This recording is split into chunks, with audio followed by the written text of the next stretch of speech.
महाराज की। हम जब ये जय बोलते, हमारे विरोधी कहते ये धर्म की राजनीति कर रहे हैं। ये धर्म की राजनीति क्यों कर रहे हैं? अब इनको कोई समझाए कि हम धर्म की नहीं करें तो अधर्म ही कर रहे हैं क्या? किसकी करना चाहिए? करना चाहिए कि नहीं करना चाहिए? अरे हमारे पुरखों ने जिनको माना, जिनके पीछे पूरा देश आगे आगे चला, हाँ धर्म की राजनीति करी कंस ने, रावण ने। अब वो रावण नहीं रहा, फिर भी राम का विरोध करते हो। ये कांग्रेस और हेमंत सोरेन ये भगवान राम के विरोध करने वाले।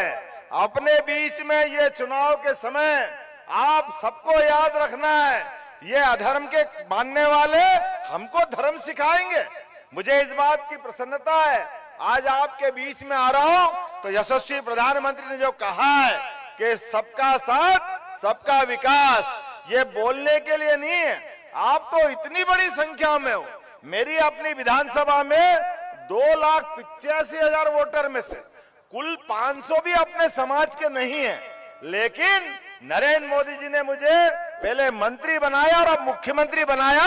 ये है सबका साथ सबका विकास। इतनी बड़ी संख्या हमारी है और ये खाली बोलने की बात नहीं है, लेकिन मुझे इस बात को बोलने में कोई संबंध, कोई संदेह भी नहीं है।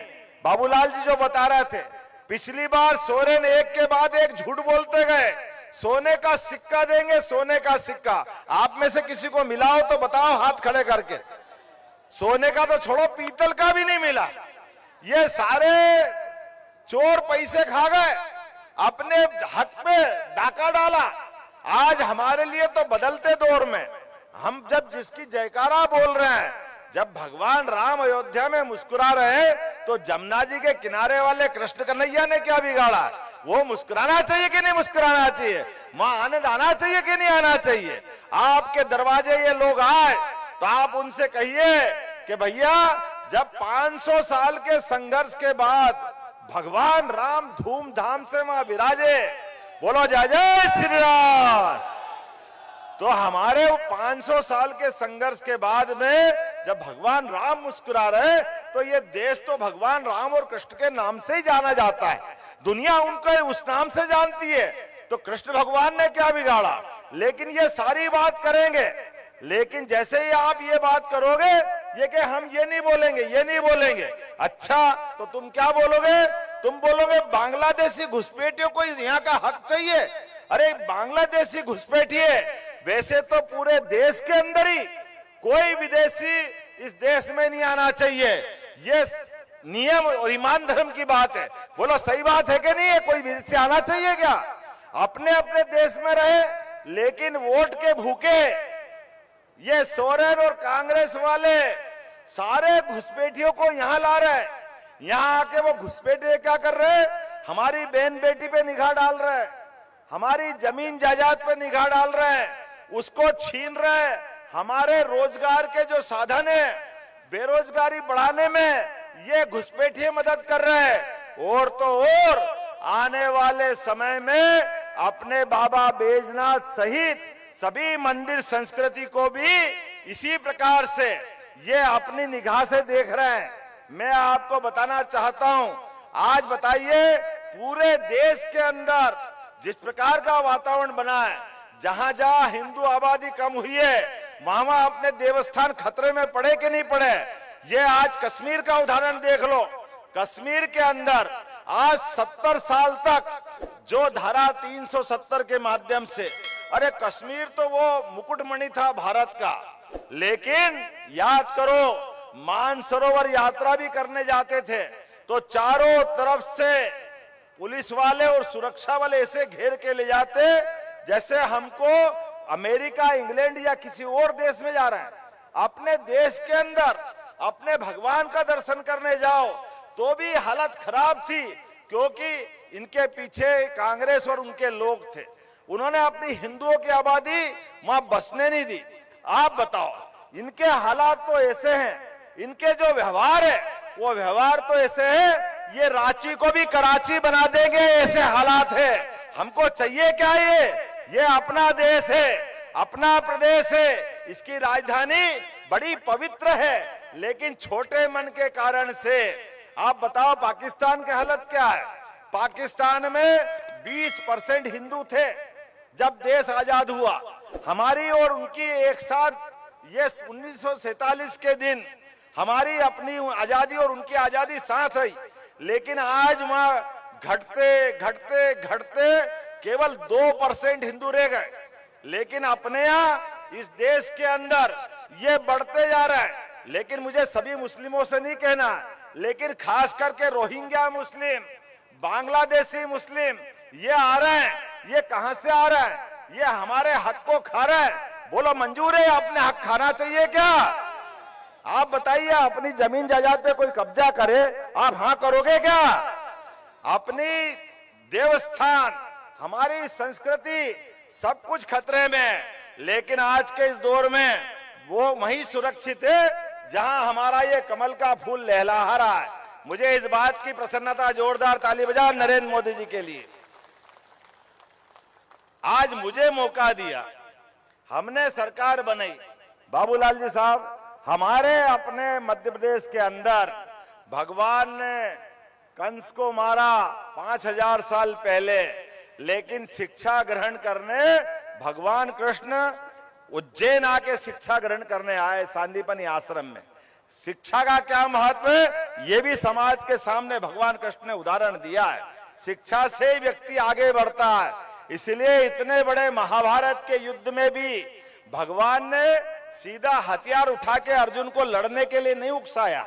उन्होंने 18 पुराण, चारों वेद, सभी उपनिषद, सबका निचोड़ इस मृत्यु लोक में कर्मवाद के सिद्धांत के आधार पर पवित्र गीता का सबके सामने वर्णन करते हुए एक पवित्र पुस्तक हमको दी। जोरदार अभिनंदन करो पवित्र गीता के लिए।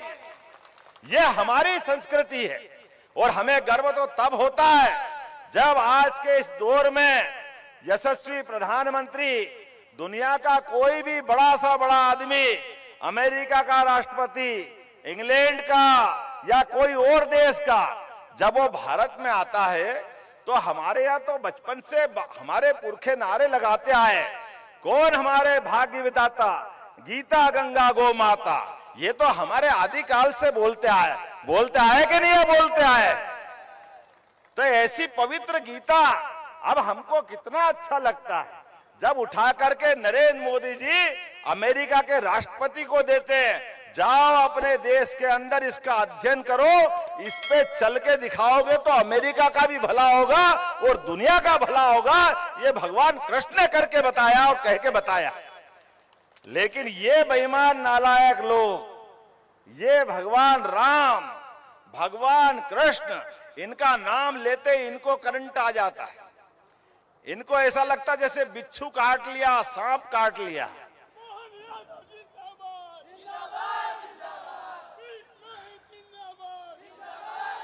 आप बताओ इनको क्यों है इतनी नफरत? केवल इसलिए है कि वो बांग्लादेशी घुसपैठिए हमारे वोट नाराज नहीं हो जाए। ये केवल इस बात के लिए चिंता करते हैं। इसलिए गौ माता कटती है तो इनको मजा आता है। अरे गौ माता में 33 करोड़ देवी देवताओं का वास है। मुझे इस बात का गर्व है। जिसके घर में गाय वो गोपाल, और जिसके घर में गाय का कुल वो घर घर गोकुल। इस देश में हम रहते हैं, इसका आनंद होना चाहिए। हमारे अपने देश के अंदर गीता माता का सम्मान मत करो, गौ माता का सम्मान मत करो। भगवान कृष्ण की मथुरा के अंदर, अरे दुनिया सब जानती है, भारत का व्यक्ति दुनिया के किसी देश में चला जाए और वो भारत का नाम नहीं बताए, केवल इतना बता दे कि मैं राम और कृष्ण की धरती से आया हूं, तो कोई भी आंख मीच के कह देगा ये हिंदुस्तान से आए, ये भारत वाले हैं। इनको सब जानते हैं, दुनिया सब जानती है। नहीं जानती तो ये वोट के भूखे भेड़िए, ये चाहे कांग्रेस वाले हो, चाहे सोरेन वाले हो, या इनके गठबंधन वाले हैं, ये कभी इसकी बात नहीं करेंगे। और माता बहनों, आपके लिए तो और आनंद है। मुझे मालूम है यहाँ बड़ी आबादी हमारी आदिवासी भाई बहन की भी है। यशस्वी प्रधानमंत्री ने केवल मेरे को ही मुख्यमंत्री नहीं बनाया, आदिवासी भाई बहन में से 70 साल के बाद देश के सबसे बड़े पद पे एक आदिवासी बहन को राष्ट्रपति बनाई श्रीमती द्रौपदी मुर्मू को। ये है मोदी और ये है भाजपा। ये सबका साथ सबका विकास कहने के लिए नहीं है। अरे ये तो इतने झूठे हैं। पिछली बार चुनाव में बाबूलाल जी ने भी कहा चूल्हा योजना, कौन सी चूल्हा योजना, 2000 रुपया देंगे, ऐसे ही बोला था ना भाई साहब। अरे चूल्हे में और तो कुछ नहीं दिया, जलते चूल्हे में पानी डालने का काम इनने किया। जलते चूल्हे में कोई को पैसा नहीं दिया। मुझे इस बात की प्रसन्नता है, ये जो गोगो दीदी योजना है, भारतीय जनता पार्टी ने मध्य प्रदेश में 1250 अपनी बहनों को दे रहा है। जोरदार अभिनंदन करो हमारी इस योजना के लिए। और आने वाले इस चुनाव में आपके वोट से जो सरकार बनेगी, हम तो 1250 दे रहे हैं, लेकिन ये 5 साल का गड्ढा पूरा करने के लिए भारतीय जनता पार्टी के अध्यक्ष और इनके लिए जोरदार ताली बजाओ, इंडिया का 2100 रुपया देंगे। ये है हमारा कलेजा। ये 56 इंच वाले की सरकार का ये प्रतिसाद है। जब विकास होगा तो धूमधाम से होगा। और युवा ताली बजा रहा है, 2000 रुपया महीना आपके लिए भी देने की हमारी इसमें घोषणा है। जब जो बात कहते हैं वो करके दिखाते हैं, खाली बोलने के लिए नहीं बोल रहे हैं। आज प्रसव सहायता डिलीवरी अगर होने वाली है तो 6 किट और 2100 रुपया बहन को देने का आपकी एक घोषणा है। मुझे तो इस बात की प्रसन्नता है, जितने प्रकार से लेके चलने के लिए आपने योजना बनाई, वाकई में आप ये मान के चलो झारखंड आने वाले समय में, यद्यपि मैं भी आपका भाई हूं, मध्य प्रदेश का मुख्यमंत्री हूं, मुझे भी अच्छा लगता है, लेकिन जैसा उज्जैन में कौन कौन गए हाथ खड़े करके बताओ। महाकाल मंदिर में आप गए होंगे, वहां महाकाल का महालोक बना के बताया हमने। वो महाकाल का महालोक बनाया, हमारी सरकार आएगी तो बाबा बैजनाथ का भी लोक बनेगा, ये संकल्प भी हुआ है, जिनके माध्यम से हमारे शैव संप्रदाय की सारी व्यवस्था जानी जाएगी। इतना ही नहीं, हमने वहां सरकार बनने के बाद इसी गोवर्धन पूजा, किन किन ने गोवर्धन पूजा की थी हाथ खड़े करके बताओ, जो जो गौ माता को मानते हैं।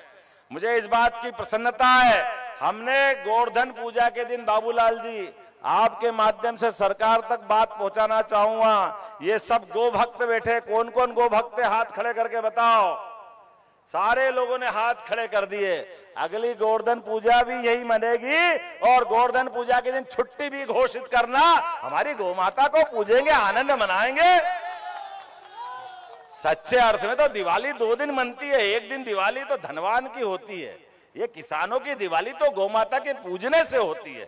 बताओ, अपनी गौ माता के परिवार को छोड़ के कोई खेती बाड़ी कर सकता है क्या? कोई करता है क्या? हमारे खेती आधारित देश में, खेती आधारित प्रदेश में हमने धूमधाम से मध्य प्रदेश में छुट्टी भी की है और जन्माष्टमी भी धूमधाम से मनाई और गोवर्धन पूजा भी धूमधाम से मनाई है। ये यहां भी मनना चाहिए। ये हमारे सनातन संस्कृति से जोड़ता है। और हम और आप मिलेंगे, ऐसी बहुत सारी बात कह सकता हूं, लेकिन समय की कमी है, अब हमको जाना पड़ेगा। तो जाने के पहले आपसे आश्वासन चाहता हूं, जो जो मेरी बात से सहमत है सब अपने स्थान पे खड़े हो जाओ, दोनों हाथ की मुट्ठी बांधो और हमारे बीच में इस विजय अभियान में यहाँ के दूल्हे बनाए सत्येंद्र नाथ तिवारी जो विधानसभा का चुनाव लड़ रहा है, तो एक एक वोट जब तक भाजपा के पक्ष में नहीं डालेगा तब तक हम शांति से नहीं बैठेंगे। बोलो सब तैयार है?